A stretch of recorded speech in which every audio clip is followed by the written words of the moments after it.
평소에 무엇이든지 생색내기를 좋아하는 한 아내가 어느 날 저녁 식사를 거하게 차려놓고 남편에게 물어봤어요. 여보, 당신은 사자성어를 참 많이 알고 있는데 내가 문제 하나 낼게. 나처럼 얼굴도 예쁜 여자가 요리까지 잘하는 것을 사자성어로 뭐라 그러지? 아내는 남편에게 금상첨화라는 대답을 기대했어요. 아내가 자신을 계속 바라보고 있자 남편이 그런 아내에게 이렇게 대답을 했습니다. 글쎄, 자화자찬 그랬습니다. 그러자 이 남편의 대답에 실망한 아내가 다시 물어봤어요. 아니 여보, 그거 말고 다른 거. 나처럼 머리도 좋은 여자가 살림도 잘했다는 말 있잖아. 그 말을 들은 남편이 또다시 대답합니다. 과대망상? 그럽니다. 이 남편이 자신이 기대하는 금상첨화라는 대답을 해주지 않자 결국 아내는 남편에게 힌트를 하나 줘야 되겠다고 생각을 했어요. 여보, 잘 들어봐. 내가 힌트를 하나 줄게. 나처럼 얼굴도 예쁜데 요리를 잘하는 것, 나처럼 머리도 좋은데 살림을 잘하는 것, 이걸 사자성어로 말하는 건데 잘 들어. 금자로 시작하는 거야. 이렇게 말해주었어요. 그러자 남편이 이제 알았다는 듯이 자신의 무릎을 탁 치면서 이렇게 말했대죠. 아, 금시초문 그랬답니다. 우리 성도 여러분, 우리가 오늘 하나님을 만나는 예배를 드리며 나아갑니다. 이 시간에 정말 생판 남처럼 여겨지는 금시초문의 하나님이 아니라 이것도 주시고 저것도 주시는 금상첨화의 하나님을 만나는 시간 되시길 주님의 이름으로 축복합니다. 우리가 이 어린 시절에 읽었던 동화책 중에 잭과 콩나무라는 이야기가 있어요. 옛날에 한 가난한 홀어머니가 외아들 잭과 함께 살고 있었습니다.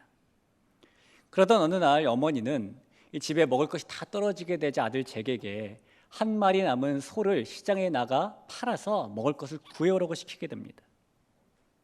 평소에 게으름뱅이였던 잭은 너무나 귀찮아하면서 소를 끌고 시장으로 가게 되었는데요. 가는 도중에 길에서 한 나그네를 만나게 되죠. 그리고 끌고 가던 그 소를 그 나그네가 가지고 있던 콩 3개와 바꾸어 버립니다. 잭이 집에 돌아오자 아들이 저지른 일 때문에 화가 난 어머니가 아들을 야단치면서 그 콩을 바깥으로 던져버리게 되었답니다. 그런데 그 다음날 아침에 이 어머니와 잭은 깜짝 놀라게 되었죠. 밖에 던져버린 그 콩들이 하룻밤 사이에 너무너무 크고 아름다운 콩나무로 자랐기 때문입니다. 그리고 그것을 본 잭은 하늘까지 자라있는 콩나무를 타고 끝까지 올라가 보았고 그 위에 있던 성에서 황금알을 낳는 거위와 금화와 은하를 가지고 집으로 돌아오게 됩니다. 그리고 그렇게 부자가 되어서 어머니와 행복하게 살았다라는 이야기예요. 여러분이 동화에서 먹을 것이 없을 정도로 가난했던 잭과 어머니가 부자가 되고 행복을 누리며 살게 된 것은 보이기에는 너무 작아 보였지만은 하늘까지 닿을 정도로 커졌던 그 신비한 콩 때문이겠죠. 우리나라의 강원도 태백에는 1987년에 한강의 발원지로 인정된 검룡소라는 곳이 있습니다. 이 검룡소는 그 둘레가 20m 정도밖에 되지 않는 작은 못인데요. 그 작은 못에서 하루에 2,000톤에서 3,000톤의 물이 흘러져 내려옵니다. 하루에 약 2,000톤에서 3,000톤의 물은요, 제가 얼추 계산해 봤는데 만약 우리가 집에서 그 정도의 물을 사용한다면 하루에 내는 상수도 요금만 최소 11억 6천만 원, 최대 17억 4천만 원을 내야 되는 돈이고요. 한 달 동안 그렇게 사용하고 한 달 수도비를 낸다면 상수도 요금만 최소 348억, 최대 522억을 내야 되는 어마어마한 양이에요. 그런데 그렇게 어마어마한 양의 물이 검룡소라는 작은 못에서 흘러나온다는 것이죠. 또한 계속해서 쏟아져 나오는 그 물이 36개의 크고 작은 도시들을 지나면서 12개의 하천을 이루고 마침내 한강을 이루게 되는 것입니다. 이 한강의 길이는 무려 514km나 돼요. 전 세계에서도 큰 강에 속한 강이 한강입니다. 그런데 그런 한강도 그런 작디 작은 못에서 시작된 큰 결과인 것이죠. 여러분, 이 세상에는 동화 속에 나오는 작은 콩처럼 또는 작은 못에 불과한 검룡소처럼 시작은 작아 보이지만 결코 작게 볼 수 없는 것들이 있습니다. 그리고 하나님의 나라도 그러합니다. 오늘 우리는 작아 보이지만 결코 작지 않은 시작으로 출발해서 그 무엇보다도 광대해지고 창대해지는 하나님 나라에 대한 말씀을 나누어 볼 겁니다. 그 하나님의 나라가 이 시간 우리에게 정말 위대하고 놀라운 막대하고 찬란한 나라로 만나질 수 있기를 예수님의 이름으로 축원합니다. 오늘 우리가 읽은 본문에서 예수님께서는 이 제자들에게 하나님의 나라를 설명하시면서 겨자씨에 대한 말씀을 꺼내셨어요. 오늘 30절과 31절 상반절인데요. 또 이르시되 우리가 하나님의 나라를 어떻게 비교하며 또 무슨 비유로 나타낼까? 겨자씨 한 알과 같으니 라는 말씀입니다. 아마 여러분들 중에 많은 분들께서는 겨자씨를 실제로 보신 분들이 계실 겁니다. 예전에 이 겨자씨 하나를 코팅한 책갈피가 유행한 적이 있었는데요. 그때 겨자씨를 보신 분들도 계실 것이고, 아니면 요즘에 쉽게 접할 수 있는 홀그레인 머스타드 소스를 드실 때에 그 안에 들어있는 겨자씨를 보신 적이 있으시겠죠. 이 사실 겨자씨는 이 씨앗 중에서 가장 작은 씨앗은 아닙니다. 그럼에도 불구하고 성경에서 겨자씨는 작다라는 의미를 표현할 때 예로 들어지는 그런 씨앗이죠. 왜냐하면 신약 시대 때의 이스라엘 백성들이 주로 재배하던 밀이나 올리브나 아니면 기타 과실수의 씨앗에 비하면 겨자씨는 상대적으로 작은 씨앗이 맞기 때문입니다. 또한 당시의 겨자씨는 향신료로도 쓰이면서 11조의 대상이기도 해서 이스라엘 백성들에게 익숙한 씨앗이었기 때문에 예로 많이 들어졌어요. 그래서 예수님께서도 작은 것의 의미를 강조하시는 말씀을 하실 때에 이 겨자씨를 예로 들어서 설명을 하시곤 합니다. 이 예로 예수님께서 작은 믿음이 있더라도 그 믿음 안에 능력이 있다라는 말씀하셨을 때에도 이 작다는 것을 표현하시기 위해서 겨자씨를 예로 드시며 설명하시죠. 누가복음 17장 6절에 있는 말씀인데요. 주께서 이르시되 너희가에게 겨자씨 한 알만한 믿음이 있었더라면 이 뽕나무더러 뿌리가 뽑혀 바다에 심기어라 하였을 것이요 그것이 너희에게 순종하였으리라. 그리고 오늘 본문에서도 마찬가지로 예수님께서는 작다라는 의미를 표현하시기 위해서 겨자씨를 역시 예로 들어 설명을 하고 계시는 겁니다. 예수님께서 지금 말씀을 선포하고 계시는 갈릴리 지역에서 자라는 겨자는 이 지름이 1mm 정도밖에 되지 않는 작고 가벼운 씨앗을 가진 그런 겨자입니다. 이 겨자 씨앗이 얼마나 작고 가벼운지 무려 750개 정도를 모아놔야 무게가 1g 나간다고 합니다. 이 겨자는 우리가 제주도에서 볼 수 있는 유채하고 흡사하게 생겼는데요. 이 작은 겨자씨 하나가 땅에 심겨진 다음에 자라나게 되면 보통은 60cm 정도 자라게 되는데 이 품종에 따라서 더 큰 것은 2m, 3m, 사람 키보다 더 커지게 되지요. 그리고 다 자라나고 나면 이 씨앗을 담고 있는 꼬투리들이 달리게 되는데 이 갈릴리 지역에 많았던 품종인 흰 겨자의 경우에는 꼬투리 하나당 2-3개 정도의 겨자씨가 들어있었습니다.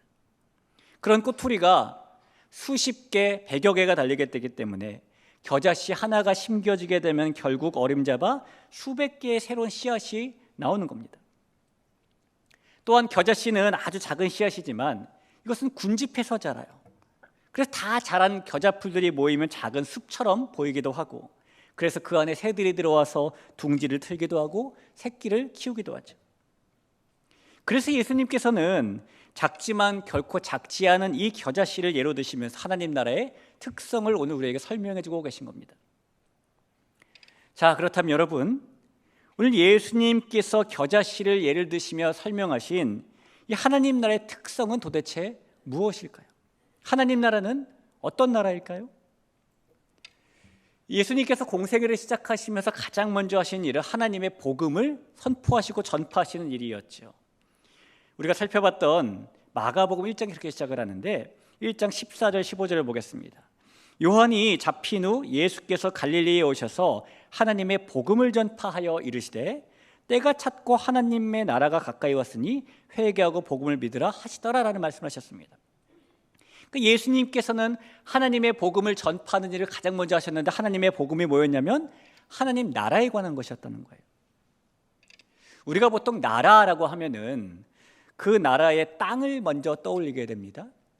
우리가 전 세계는 어느 나라를 떠올리면은 그 나라가 어디에 있을까 지도도 떠올리고 찾아보게도 되고 그렇죠. 그런데 성경에서 말씀하고 있는 나라라는 것, 왕국이라는 것은요, 단지 땅만을 의미하는 것이 아니에요. 성경에서 말씀하고 있는 나라는 왕에 의해 통치되는 그 지역을 의미하기도 하는 건 맞지만 그보다는 1차적으로 왕의 통치를 의미하고 있는 겁니다. 따라서 오늘 예수님께서 하나님의 나라를 선포하시는 이 하나님의 나라, 말씀하신 하나님의 나라는 하나님께서 다스리시는 어떤 지역을 말하는 것이 아니라 하나님께서 다스리시는 하나님의 통치를 의미하는 거예요. 하나님께서 직접 통치하시는 나라를 의미하는 것이죠. 즉 하나님의 나라는 하나님이 통치하시는 나라를 의미한다는 겁니다.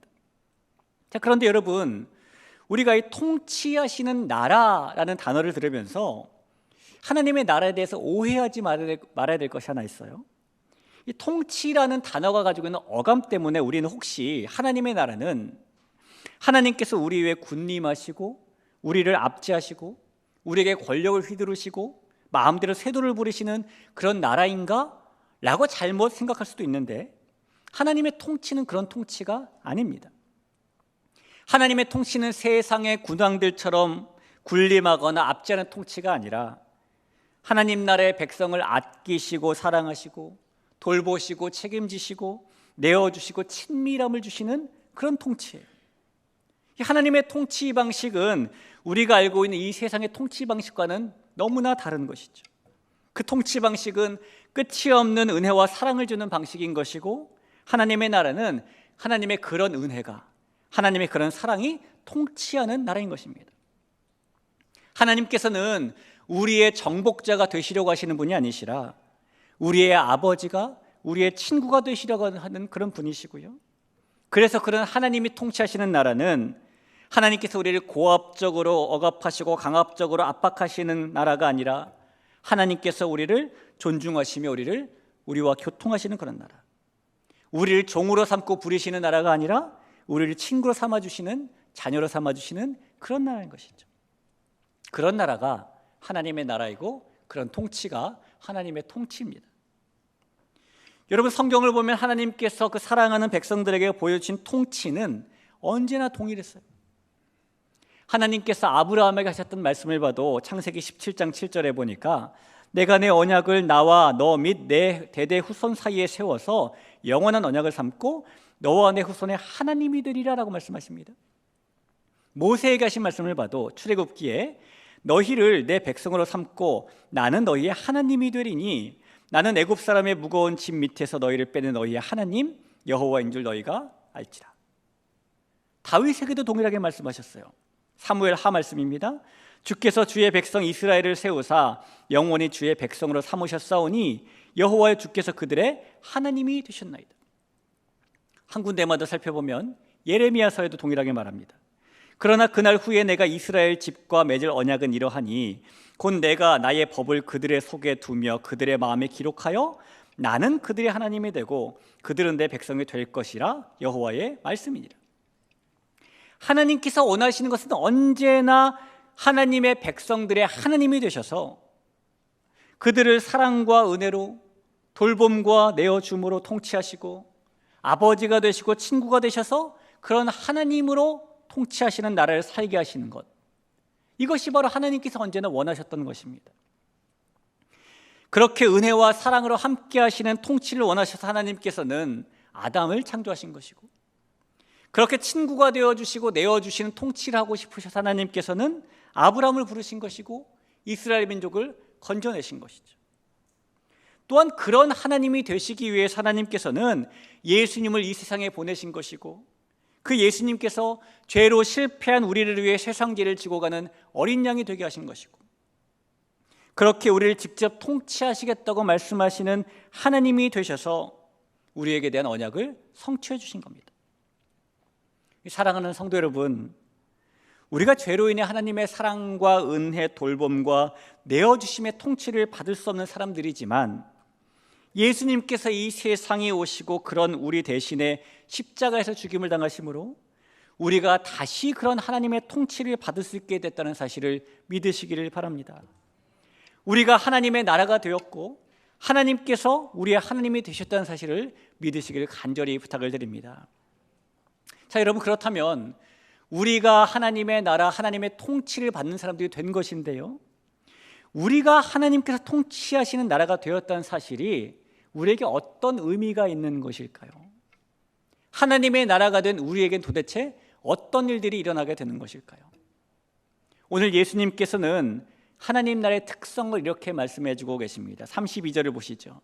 심긴 후에는 자라서 모든 풀보다 커지며 큰 가지를 내나니 공중의 새들이 그 그늘에 깃들일 만큼 되느니라. 하나님의 나라의 특성은 심긴 다음에 자라고 커지고 큰 가지를 낸다라는 겁니다. 그런데 오늘 예수님께서 하신 이 말씀 우리가 조금 더 깊이 살펴보면 이 안에서 너무너무나 은혜로운 메시지가 하나 발견됩니다. 예수님께서 하신 이 말씀을 기록한 성경 원어로 성경을 보면은요, 예수님은 심겼다라는 말씀은 부정과거라는 시제를 사용하셨고, 자라난다, 커진다, 가지를 낸다라는 말씀은 현재라는 시제를 사용하셨어요. 이 성경 원어인 헬라어에서 부정과거라는 시제는 단 한 번 일어나는 사건을 표현할 때 쓰는 겁니다. 따라서 예수님께서 겨자씨가 심겨졌다라는 말씀을 부정과거 시제로 표현하셨다는 건 무슨 의미냐면, 겨자씨는 여러 번 반복해서 심겨질 필요 없이 단 한 번만 심겨지면 된다라는 의미의 말씀인 거예요. 즉 예수님께서는 하나님의 나라는 우리 안에 여러 번 반복해서 임할 필요 없이 단 한 번 임하면 된다, 단 한 번 임하는 것만으로 우리 안에 있는 하나님의 나라는 완전하고 충분하다라는 말씀을 지금 하고 계시는 겁니다. 다시 말하면 하나님의 나라는 우리 안에 임한 후에 어느 때에는 우리 안에 임했다가 또 어느 때는 사라졌다가 하는 것이 아니라는 거예요. 하나님께서는 우리를 대하실 때에 어느 때에는 은혜와 사랑으로, 아끼심과 돌보심으로, 책임지심으로, 내어주심으로 통치하셨다가 또 어느 때에는 확 돌변하셔가지고 그런 은혜와 사랑을 싹 걷어가시는 분이 아니시라는 겁니다. 성도 여러분, 예수님을 믿는 믿음 때문에 우리 안에 시작된 하나님의 은혜와 사랑의 통치는 완전하고 충분해서, 때로 우리가 믿음이 없는 불순종의 모습을 보일지라도, 때로 우리가 삶의 연약함을 가질지라도 우리에게 주신 하나님의 사랑과 은혜는 변함이 없으며 우리 안에 임한 하나님의 통치는 영원합니다. 그것이 바로 예수님께서 겨자씨는 한 번 심겨지는 것으로 충분하고 완전하다고 하신 말씀의 의미인 거예요. 여러분, 우리는 변할지라도 하나님께서는 변치 않으시는 분이십니다. 하나님께서는 어제나 오늘이나 동일하게 계속해서 우리를 존중하시며 우리에게 모든 것을 내어주시고 우리를 아끼시며 은혜와 능력을 거두지 않는 분이시라는 것을 확신하시기를 주님의 이름으로 부탁을 드립니다. 겨자씨가 심겨졌다라고 말씀하신 후에 예수님께서는 그 씨가 자라나고 커지고 가지를 낸다라고 말씀하셨는데요, 이번에 그 심겨진 겨자씨가 자라고 커지고 가지를 낸다라는 말씀, 예수님께서는 현재라는 시제를 사용하십니다. 이 성경 언어에서 현재라는 시제는 지금 일어나는 일을 말하는 것보다도요, 계속해서 반복적으로 일어나는 일을 표현할 때 사용하는 겁니다. 따라서 예수님께서 겨자씨가 자라고 커지고 가지를 낸다라는 말씀을 그 현재 시제로 표현하셨다라는 의미는, 겨자씨는 한 번 심겨졌을 뿐이지만 그 씨앗은 계속해서 자라나게 되고 계속해서 커지게 되고 계속해서 가지를 내게 된다라는 의미의 말씀인 거예요. 즉 예수님께서는 하나님의 나라는 우리 안에 한 번 임한 것으로 완전하고 충분하지만 우리 안에 그렇게 임한 하나님의 나라는 계속해서 자라나야 되는 것이고 계속해서 커지고 확장되며 그 영역이 넓혀져야 된다라는 말씀을 지금 하고 계시는 것이죠. 하나님의 통치는 단 한 번 받는 것이 아니라 끊임없이 받아야 되는 것이기 때문입니다. 그래서 우리는 계속해서 하나님의 은혜와 사랑 안에 머물러야 되는 것이고 그 돌보심 속에서 한결같이 하나님과 친밀해야 되는 것이죠. 그래서 우리는 날마다 변함없이 하나님의 백성으로 순종의 길을 걸어야 되는 것이고 하나님의 친구로 섬김과 사랑의 발걸음을 옮겨야 하는 것입니다. 계속해서 죄와 싸우고 계속해서 자신을 쳐서 죽게 복종시키고 계속해서 영적으로 성장하고 계속해서 사명을 이뤄나가고 우리의 마음 속에서든 삶의 모습 속에서든 우리의 가정에서든 직장에서든 우리는 끊임없이 변함없이 계속해서 하나님의 나라를 그렇게 확장시켜 나가야 된다는 겁니다. 성도 여러분, 하나님의 나라는 우리 안에서 계속 자라나고 계속 커지고 새들이 깃들 만큼 계속 가지를 내는 것입니다. 그것이 바로 예수님께서 겨자씨는 계속해서 자라고 커지고 가지를 낸다고 하신 말씀의 의미인 거예요. 여러분, 하나님께서 우리에게 그 은혜와 사랑, 인도와 돌보심을 쉬지 않고 주고 계시다면 우리도 하나님의 통치, 하나님의 나라를 쉬지 않고 살아내야 된다는 사실을 기억하시기를 부탁을 드립니다. 예수님께서 선포하신 하나님의 나라는 겨자씨처럼 아주 작은 것에서 시작되었지만 그러나 작게 시작되었다고 결코 작은 나라가 된 것은 아니었어요. 하나님의 나라는 작은 시작과는 다른 큰 결과, 점점 자라고 커지는 특징을 가지고 있었기 때문인 것이죠. 비록 작고 미미한 모습처럼 시작하지만 결국에는 수없이 많은 사람들이 영원한 안식을 누리게 하는, 작아 보이지만 결코 작지 않고, 연약해 보이지만 결코 연약하지 않고, 능력 없어 보이지만 결코 능력 없어 보이지 않은 그런 나라가 바로 하나님께서 통치하시는 나라입니다. 이 하나님의 나라는 역사 속에서 살펴봐도 그렇게 계속 자라고 계속 커지고 계속 가지를 냈어요. 우리가 예수님만 생각해봐도 예수님께서는 가장 하찮은 말구유에서 그 누구보다도 작고 초라하게 태어나셨습니다. 그러나 그런 예수님께서 이 세상에 가장 크고 위대한 하나님의 나라를 오게 하셨죠. 예수님께서 부르신 제자들만 봐도 그들은 정말 작고 평범한 사람들이었습니다. 그들 중에는 사람들이 이름을 들으면 누군지 알만한 유명인도 단 한 명이 없었고요. 그들 중에는 유대 사회에서 높은 지위를 가진 유력가도 없었습니다. 사람들에게 영향력을 끼칠 수 있는 인플루언서도 그들 중엔 단 한 명이 없었어요. 오히려 그들 중에는 사람들에게 손가락질을 받던 세리도 있었고, 로마 입장에서 볼 때에는 테러리스트인 과격한 열심당원도 있었고, 그리고 대다수는 하루하루 물고기 잡는 것을 일상으로 삶으며 살던 평범한 사람들이 있었죠. 그러나 그런 평범한 작은 무리의 제자들을 중심으로 하나님의 나라가 퍼져나가는 겁니다.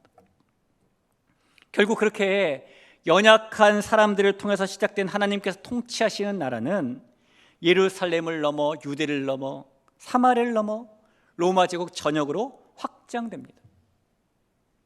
처음에 로마는 하나님의 통치를 받고 사는 이 성도들을 체포하고 위해를 가하고 가혹한 채찍질을 하고 고문을 하고 짐승의 밥으로 던지기도 하고 각종 잔인한 방법으로 처형을 하기도 하고 노예로 삼기도 하고 핍박했지만 결국 313년에 당시 로마의 황제였던 콘스탄티누스가 이 기독교를 로마의 국교로 선포하는 놀라운 일이 일어나게 되는 것이죠.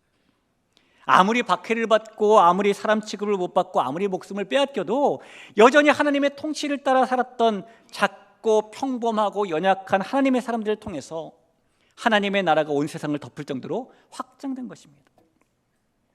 여러분, 작은 겨자씨와 같았던 이 하나님의 나라가 큰 가지를 내며 새들이 깃들 만큼 커지고 퍼져나간 일은요, 이 비단 2000년 전 옛날에만 있었던 일이 아니에요. 근래의 역사를 봐도 진정한 하나님의 나라를 꿈꾸는 소수의 사람들을 통해서 세상을 바꾼 종교개혁이 일어났고, 지금까지의 삶의 터전을 포기하고 믿음을 지키기 위해 신대륙으로 떠났던 102명의 필그림들을 통해서 하나님의 통치 아래 살겠다는 신념하에 미국이 건국됐고, 1885년 제물포항에 발을 내딘 두 사람 언더우드와 아펜젤러를 통해서 140년이 지난 오늘의 한국교회가 된 것이죠. 그뿐입니까? 우리 대길교회만 봐도 68년 전에 단 4명으로 시작된 공동체였지만 지금 이렇게 하나님께 쓰임받고 있는 하나님의 나라가 되었죠. 이처럼 하나님의 나라는 그렇게 작고 미미하게 시작되지만 결국에는 하나님의 통치가 가득한 위대한 나라가 되는 것입니다. 하나님 나라의 복음에는 모든 믿는 자에게 구원을 주시는 하나님의 능력이 있기 때문이죠. 사랑하는 성도 여러분, 하나님의 나라를 더 잘하고 더 커지게 하고 더 가지를 내게 하는, 더 크고 위대하게 하는 그 바통은 이제 우리에게 넘어와 있습니다.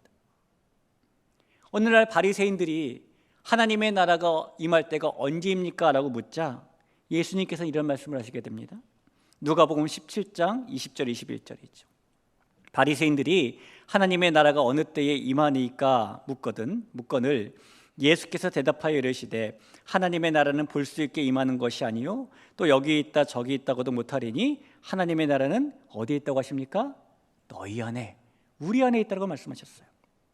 이 예수님의 말씀에 의하면 하나님의 나라는 이미 우리 안에 시작되어 있는 겁니다. 우리를 돌봐주시고 섬겨주시고 우리에게 베풀어주시고 내어주시고 우리에게 사랑과 은혜를 주시는 하나님의 통치가 바로 우리 안에 와 있다는 겁니다. 그렇다면 우리 안에 이미 심겨진 그 겨자씨 하나님의 나라도 새들이 깃들 만큼 자라나야 되는 것이죠. 이제 우리가 우리 안에 있는 하나님의 나라를 커지게 확장시켜 나가야 되는 겁니다.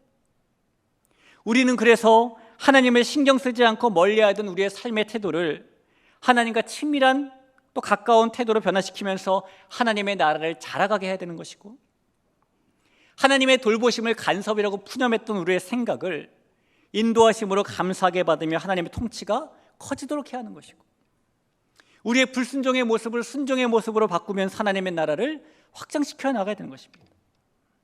그렇게 우리가 하나님의 통치를 받아들이지 않고 있었던 그 우리의 생각이나 계획, 우리의 감정이나 태도, 우리의 기준이나 방식을 다 포기하고 하나님의 이 통치에 순종하며 하나님의 나라를 살아가야 되는 것이죠. 성도 여러분, 그것이 바로 하나님 나라의 바통을 이어받은 우리가 우리 안에 임한 그 나라를 확장시켜 나가는 방법, 계속해서 커지게 하는 방법, 계속해서 자라게 하고 계속해서 가지를 하는 방법이라는 것을 기억하시기를 간절히 축원합니다. 옛날 1637년에 아메리칸 드림을 꿈꾸며 미국 땅을 찾아온 청교도 중에 존이라는 이름을 가진 한 젊은 목사가 있었습니다. 그런데 안타깝게도 원대한 꿈을 품고 미국 땅에 도착한 젊은 목사 존은 도착한 지 1년 만에 폐결핵 진단을 받게 되었어요. 여러분, 21세기인 지금도 이 백신이 있음에도 불구하고 1년에 전 세계에서 130만 명, 140만 명이 결핵으로 사망을 하는데요, 이 17세기의 결핵 치사율은 말할 것도 없겠죠. 결국 젊은 목사 존은 결핵을 고치지 못하고 죽음을 앞두게 됩니다. 자, 그에게는 평소에 아끼던 책이 300권 정도가 있었는데 그는 자신이 죽기 전에 이 책들을 어떻게 할까 기도하다가 마침 자신이 살고 있는 이 도시 인근에 뉴타운 컬리지라는 대학이 새롭게 개교했다는 소식을 듣고 그 학교의 책들을 기증하기로 결심했어요. 그리고 한 장의 편지와 함께 그 책들을 기증합니다. 그때 그가 쓴 편지의 내용이 이래요. 나는 이 땅에 꿈을 안고 찾아왔습니다. 나는 좀 더 신학을 공부하고 싶었고 좀 더 법률도 공부하고 싶었고 또 과학도 공부하고 싶었습니다. 훌륭한 신학자, 훌륭한 법률과 훌륭한 과학자가 되는 것이 나의 꿈이었습니다. 그러나 주님께서 나를 부르신 것 같습니다. 내가 이 땅에서 다하지 못한 꿈들이 후학들을 통해서 이루어질 것을 기대합니다. 내가 학교에 제공하는 이 책들을 통해서 세상을 책임지는 위대한 거인들이 나타날 것을 기대합니다. 이 젊은 목사 존이 기증한 책들과 편지를 받은 뉴타운 컬리지의 이사들은 기증받은 책도 책이지만 그의 편지를 읽고 큰 감동을 받게 되었습니다. 그래서 이사들이 이사회를 소집하고요, 이 젊은 목사 존을 기념하기 위해서 그의 성을 따서 학교 이름을 변경하기로 결정해요. 그 존 목사의 성이 하버드입니다. 그때부터 이 학교의 명칭이 뉴타운 컬리지에서 하버드 대학으로 변경된 것이죠. 여러분, 오늘의 사람들이 위대하다고 말하는 하버드 대학도 한 젊은 목사의 작은 시작을 통해 자라나게 된 것입니다. 사랑하는 성도 여러분, 하나님의 나라는 우리처럼 평범한 사람들 속에서 겨자씨처럼 작게 시작됩니다. 그러나 하나님께서는 그런 작은 우리의 시작을 통해서 위대한 하나님의 나라를 이루어 가세요. 이사야 60장 22절에 이런 말씀이 있죠. 그 작은 자가 1000명을 이루겠고 그 약한 자가 강국을 이룰 것이라. 때가 되면 나 여호와가 속히 이루리라. 하나님이 이렇게 이루어 가십니다. 우리가 여름철에 많이 먹는 옥수수 알갱이 하나는 참 작습니다만 그 알갱이 하나가 뿌리를 내리고 싹을 피워 자라면 2m, 3m의 커다란 옥수수대로 성장하게 됩니다. 그리고 그런 옥수수대들이 모이게 되면 울창한 옥수수 숲을 이루게 되죠. 느티나무의 씨앗은 4mm밖에 되지 않아요. 그러나 그 씨앗이 심겨져 자라면 25m 크게 느티나무가 되고요. 게다가 천년의 세월을 살기도 합니다. 여러분, 지금 우리가 가지고 있는 씨앗이 작아 보인다고 실망할 필요 없습니다. 천리길도 한 걸음부터라는 말처럼 우리 안에 있는 하나님의 나라가 얼마나 울창한 숲이 될지는 모르는 일이기 때문이에요. 혹시 예수님을 믿음에도 불구하고 나의 모습이 너무 초라하고 작게만 보일 때가 있으십니까? 예수님을 믿기 때문에 분명히 내 안에 하나님의 나라가 임했는데 나의 삶은 너무나 보잘것없다고 생각될 때가 있으십니까?